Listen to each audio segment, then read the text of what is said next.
hari ini dengan Ummul Furqan Al-Fatihah.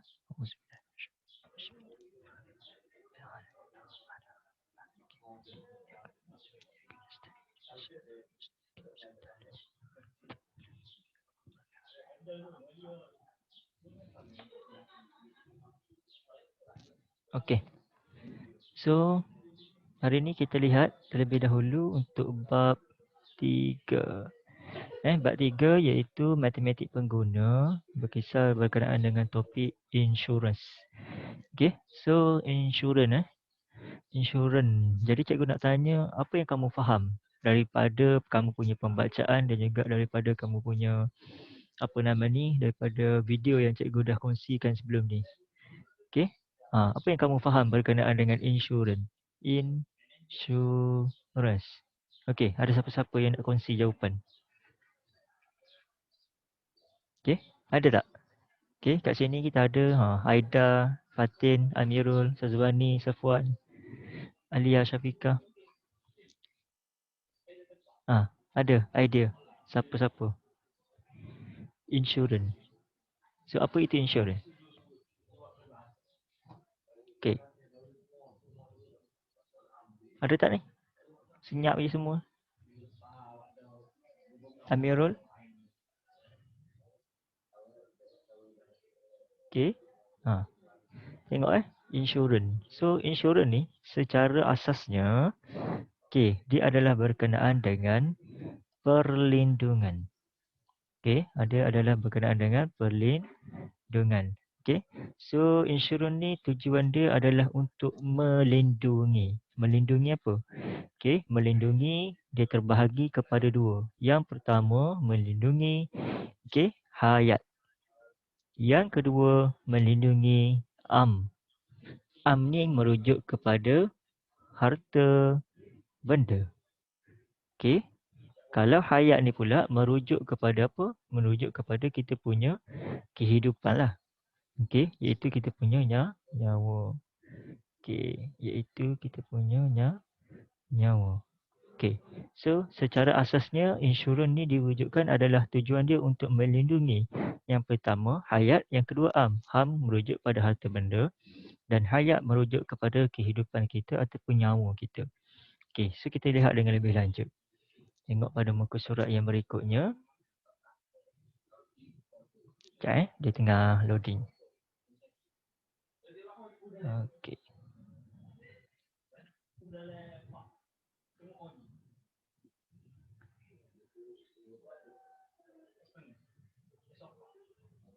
Sekejap ya. Okey. Baru keluar. Lama sikit. Okey.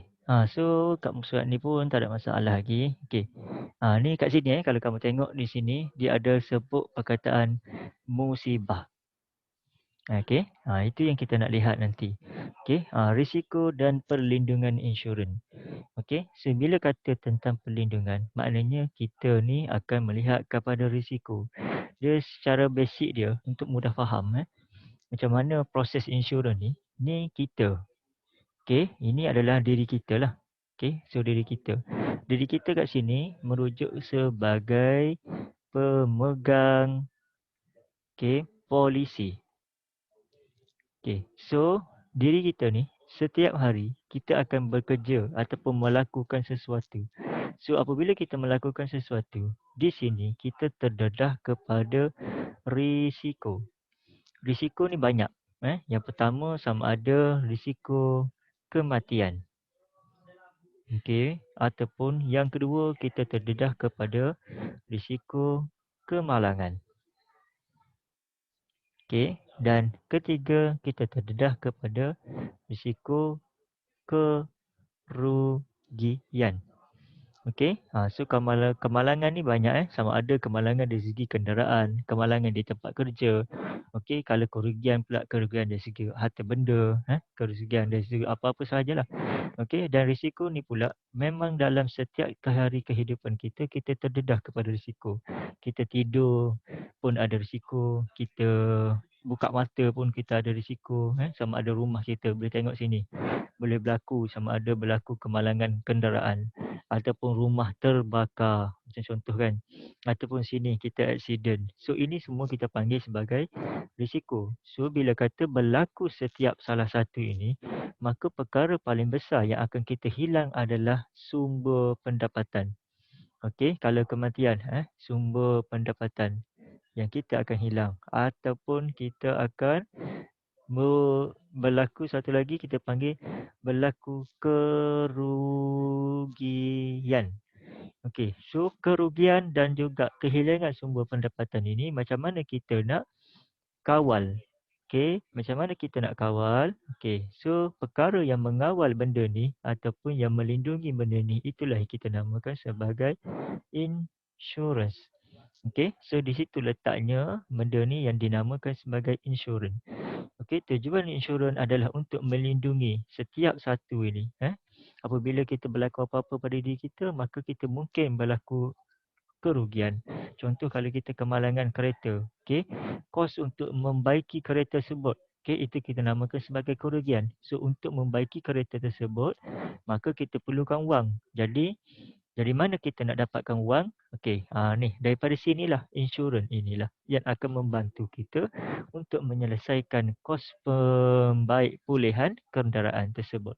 Ataupun rumah kita terbakar.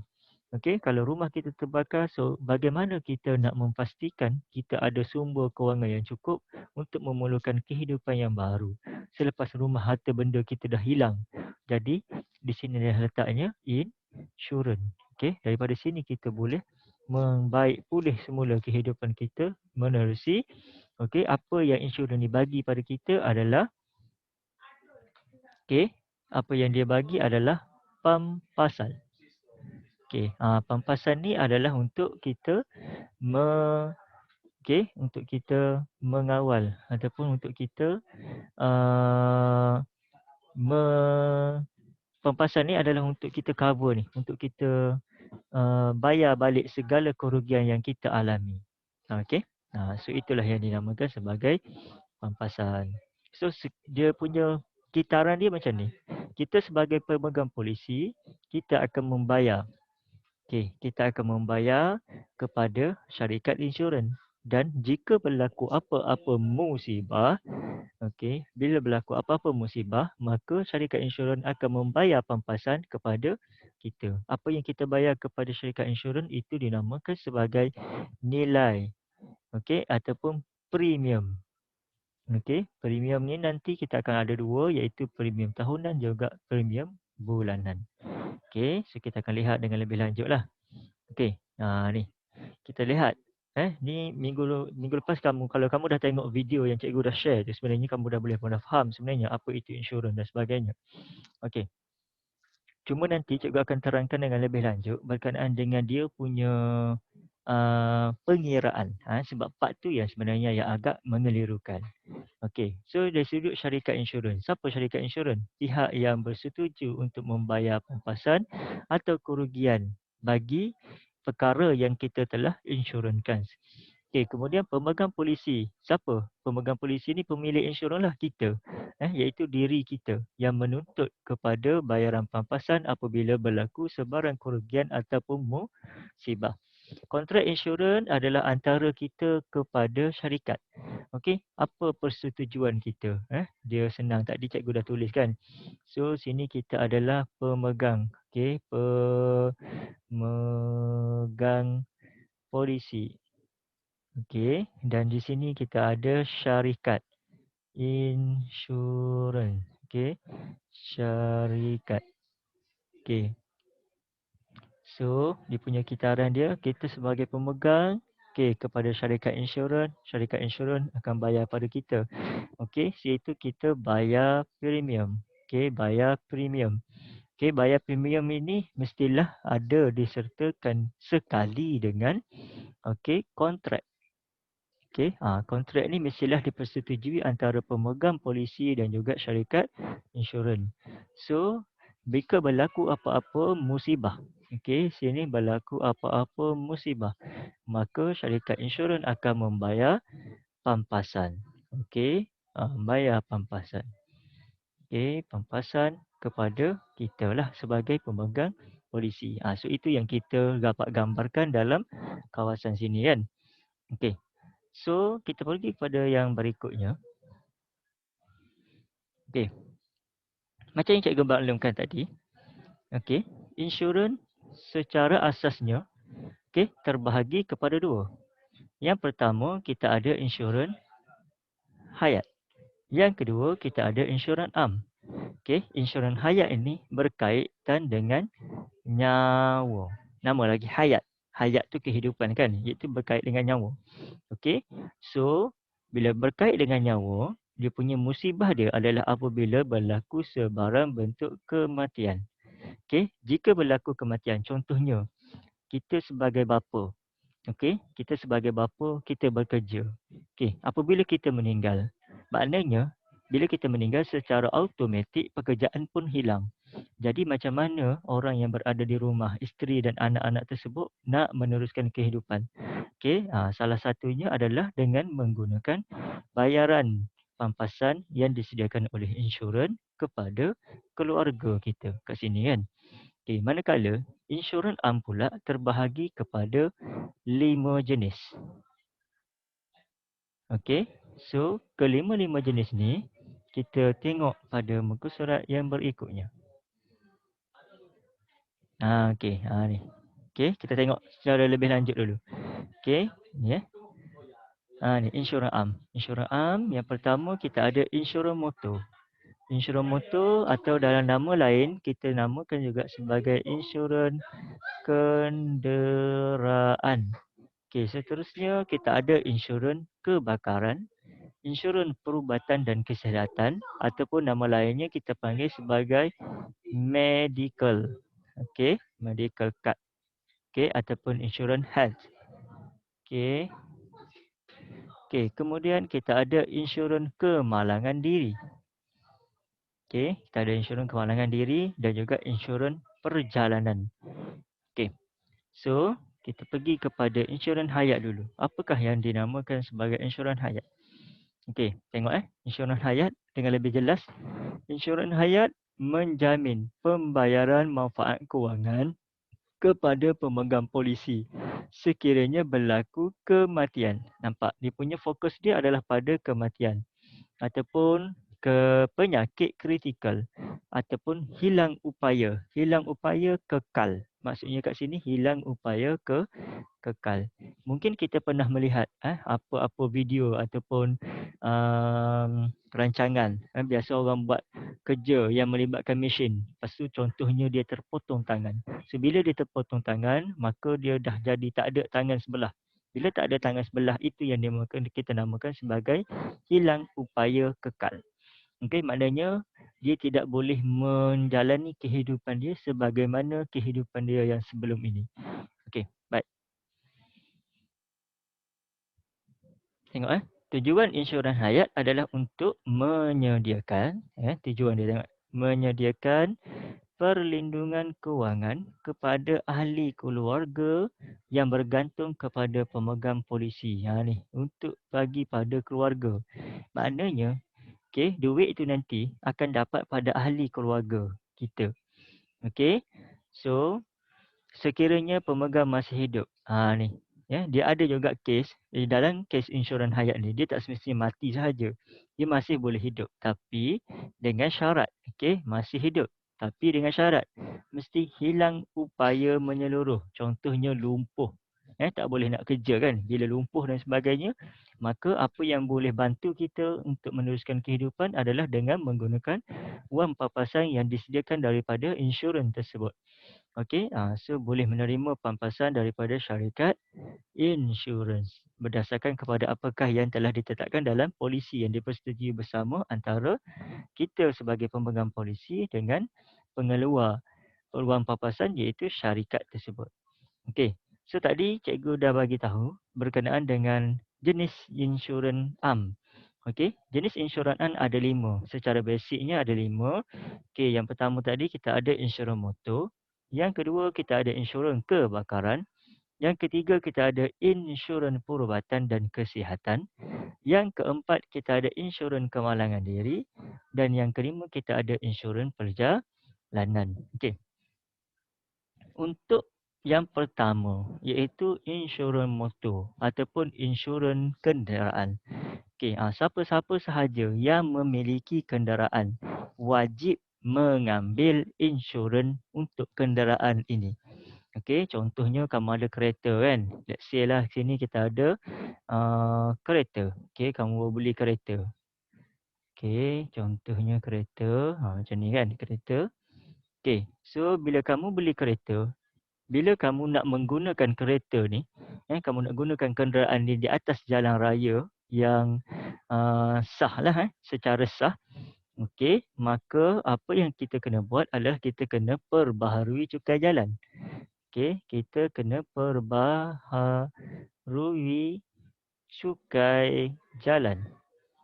So, untuk kita perbaharui cukai jalan, apa yang kita perlu adalah mesti kita bayar terlebih dahulu insurans kenderaan. Okey, ini wajib. Okey, tujuan dia apa? Tujuan untuk insurans kenderaan ataupun insurans motor. Okey, tujuan dia adalah untuk memberi perlindungan terhadap sebarang bentuk kerugian ataupun kerosakan berkaitan dengan penggunaan kenderaan berenjin. Okey, tak kisahlah asalkan dia tu yang mempunyai enjin atau contoh okey, kereta ataupun motosikal, ataupun apa lagi? Bas, lori. Okey, apa sahaja, van yang 4x4 kan, ataupun yang ada selain daripada itu dan sebagainya lah, yang melibatkan kenderaan ini, dia mesti mempunyai insurans kenderaan. Okey, dan insurans kenderaan pula terbahagi kepada 4 jenis. Okey, terbahagi kepada 4 jenis. Yang pertama, siapa yang biasa ada kenderaan ni dia tahu. Okey, yang pertama adalah insurans komprehensif. Nama dia komprehensif ataupun kebanyakan masyarakat kita menyebut sebagai first party. Okey, ni first party. Okey, maksudnya individu pertama. Itu kita namakan sebagai insurans komprehensif. Ini yang paling mahal. Sebab apa? Sebab dia dia melindungi keseluruhan aspek ini. Okey, ini liability kepada pihak ketiga akibat kemalangan ataupun kematian, dia tanggung. Yang kedua, kerugian terhadap harta benda pun dia tanggung. Yang ketiga, kerugian terhadap kenderaan akibat kebakaran pun ditanggung. Dan yang kelima, kerugian dan kerosakan terhadap kenderaan sendiri akibat kemalangan pun ditanggung. Itu kita namakan sebagai insurans komprehensif ataupun first party. Yang kedua, kita ada apa yang kita namakan sebagai insurans pihak ketiga yang disertakan dengan kebakaran dan juga kecurian.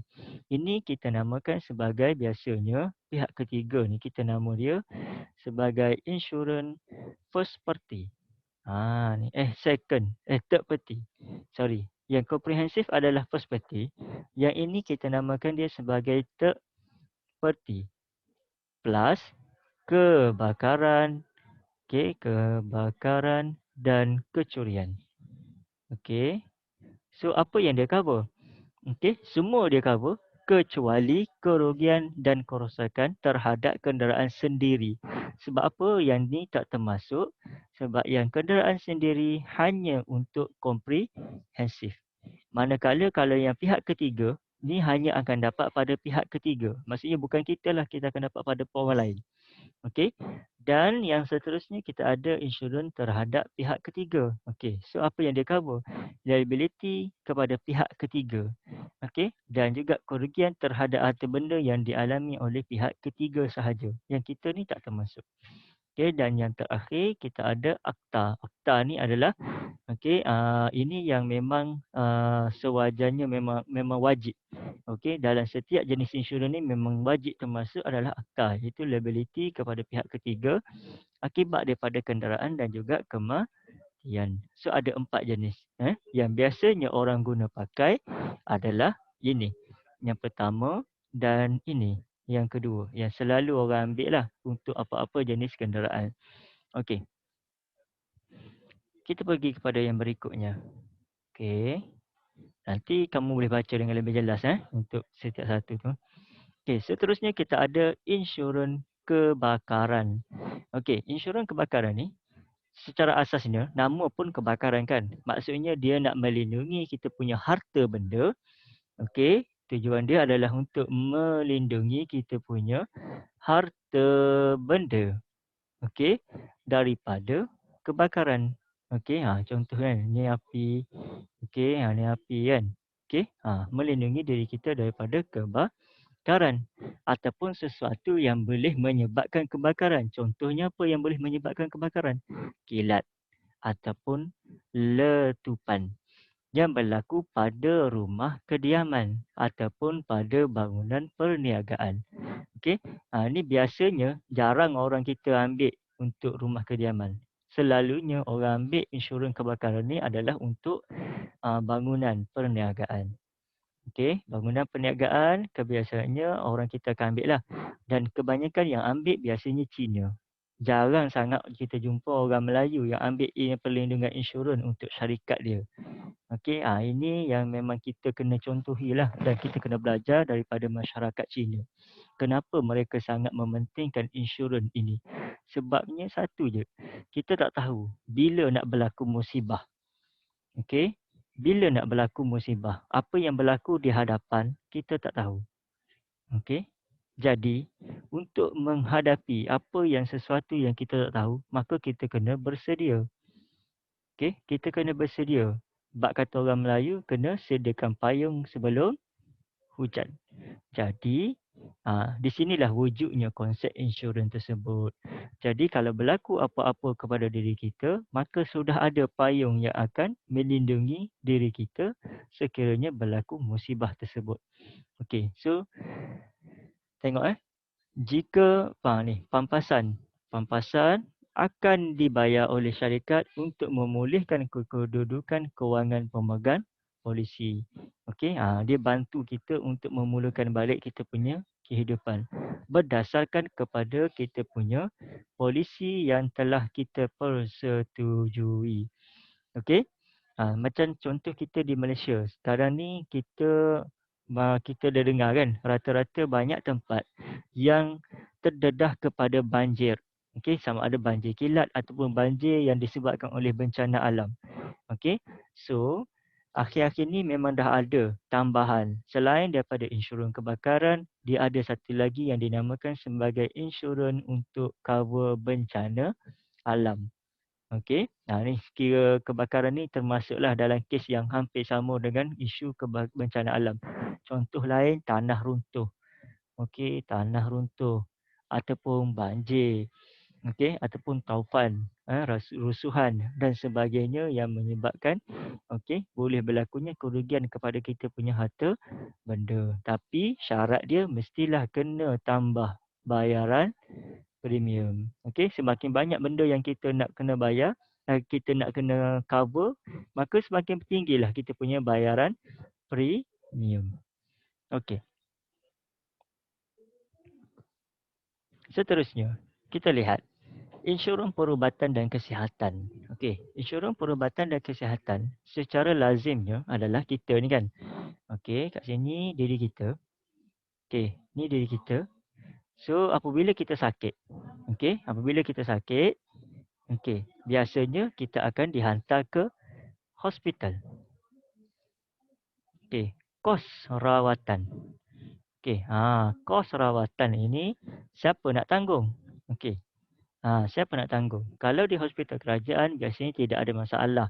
Okey, namun tidak semua penyakit diberikan sebagai rawatan percuma. Okey, ada kos yang kita kena tanggung sendiri, kena bayar sendiri. Contohnya bila pembedahan. Maka kita kena sediakan duit. Okey, kita kena sediakan duit kat sini. Jadi kalau kita tidak ada duit, macam mana kita nak masuk hospital? Maka di sinilah fungsi kepada insurans perubatan. Okey, di sini fungsi insurans perubatan. Baik, kita rehat 5 minit, nanti jap lagi kita sambung semula.